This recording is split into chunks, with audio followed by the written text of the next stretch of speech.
Hello, my name is Kevin Dorn. I'm the Power Transmission Product Specialist here at Werner Electric. Today I'd like to show you our motor tester from All-Test Pro. It's the AT33 IND. With this particular unit, the motors that we can test are 3-phase AC squirrel cage design motors, 1,000 volts or less. The horsepower doesn't matter. So what you can do with this unit is when a motor stops working on the line, you can go and hook this up from the output of the drive. And in a short 2-minute test, you can see, is it the motor, is it the drive, or is it something mechanical down the other end? This unit is great for trending motors.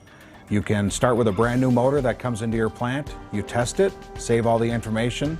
So in 6 months, if you go and do a PM on the motor again, you can test it again, and then compare it to the brand new motor and see where it is trending electrically.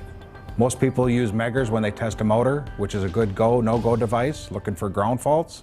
This unit has a Megger built into it, but it will also look for turn-to-turn, coil-to-coil, phase-to-phase faults, and also look for cracked or broken rotor bars when you're doing the dynamic test. The All-Test Pro AT33 IND is a great tool. It's very quick, very easy to use. Anybody can go out there and take collections from the motor and look at the data. If you have any questions, you can contact me or contact your local Werner Electric rep.